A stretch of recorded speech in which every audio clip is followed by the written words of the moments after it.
Good evening, Kanda. Good evening, Dinda. Isn't it a beautiful day? Indeed it is, Kanda. Kanda, what do you think about love? Hmm. I think love is just like the start to every wandering bug. Really? Did you just quote Shakespeare Sonnet 116? I think I just did. I believe Sonnet 116, Let Me Not to the Marriage of True Minds, is one of the best known and most beloved poems in William Shakespeare's sonnet sequence. Sonnet 116 is widely known for its idealistic vision of a loving relationship, and often read at wedding ceremonies too. Sonnet 116 is written for the fair youth, in which many critics assume that person is most likely to be one of Shakespeare's patrons, which is Henry Roseley. Since we're talking about sonnet, let's dive into the structure of Shakespearean sonnet. Sonnet consists of 3 quatrains and 1 couplet, which act as the conclusion of the sonnet. As for the rhyme scheme, sonnet follows the standard rhyme scheme, which is ABAB, CDCD, EFEF for the quatrains, and followed by GG for the couplet. Moreover, Shakespeare used iambic pentameter in his sonnet to create a melody between the syllables. Let me not, to the marriage of true minds, admit impediments. Love is not love, which alters when it alteration finds, or bend with the remover to remove. The speaker begins the poem with a vow. A reader could imagine the poem almost as a prayer, something that the speaker says to himself as he ponders about his idea of true love. Alternatively, a reader could imagine the poem as a passionate declaration, something that the speaker says to the person he loves. First of all, this poem alludes to marriage. The marriage of true mind is a metaphor for true love. We are not sure if this refers specifically to platonic love or sexual love. Instead, we are intended to see it as ideal, perfect love. This metaphorical sense is potentially key to understanding this poem. As we know, the first 127 of Shakespeare's sonnets are addressed to an aristocratic young man with whom the poet has intimate relationship. The young man and the poet cannot be legally married, but their relationship might be profound enough to justify being described metaphorically as a marriage. We can see the enjambment between mind and admit. But the poet doesn't even admit the word impediment into the same line as the phrase the marriage of true minds. The next part, we see love is defined by what it is not. The repetition here is significant. Apparently, real love doesn't change, alter under different circumstances.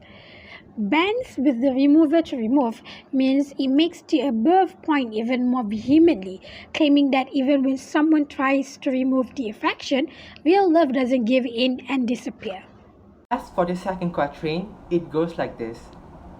Oh no, it is an ever-fixed mark that looks on tempest and is never shaken. It is a star to every wandering bug, whose worth unknown, although his height be taken. Shakespeare started the line with an interjectory, oh no, which suggests that the poet is excited to dive into the subject matter, which is about love. And then, in this quatrain, Shakespeare metaphorically compares love to an ever-fixed mark, which referred to a lighthouse. The reason why he compares love to a lighthouse is due to the characteristic of the lighthouse, which are strong and well built, despite being threatened by the windy storm. Moreover, in line 6 he said, that looks on tempest and is never shaken. Shakespeare used tempest as a metaphor to depict the difficulty that two lovers have to face in a relationship. For instance, arguments, or in today's context, it would be deciding where to eat. And then, despite facing the windy storm, Shakespeare elaborated that the lighthouse will never be shaken. Same goes to the relationship of the two lovers. Even though the lovers are facing problems, they will be able to stay strong and fight for their love. In other words, even in difficult times, love conquers all. Moving on to line 7. Shakespeare also mentioned that love is the star to every wandering bug. The star that he mentioned in the sonnet can be referred to as the North Star, which also acts as a guiding star to every wandering bug. This is because, just like the North Star, love is permanent. Well, the star cannot be moved, right? Thus, from this line, we can fathom that Shakespeare is emphasizing how love can guide those who are lost without it, just like how the sailors of the wandering barks use the North Star as a navigation tool to reach their destination. Furthermore, in line 8, Shakespeare said, "Whose worth are known although his sight be taken." From this line, Shakespeare also suggested that the value of the North Star, which has been compared to love, cannot be calculated by using scientific method.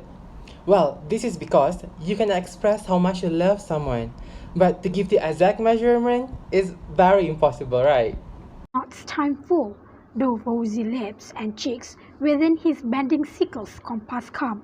Love alters, not with his brief hours and weeks, but bears it out even to the edge of doom. Here we are introduced with a new imagery, Grim Reaper.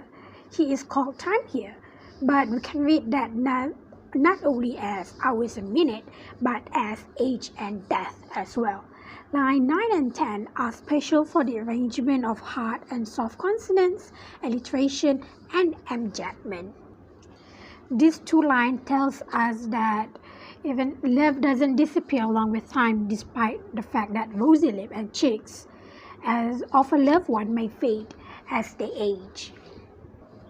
Here we can see the poet personifies both love and time. Finally, the phrase "sickle's compass come" make use of the alliteration to bring home the idea of passing time. The harsh C sounds mimic the ticking of a clock.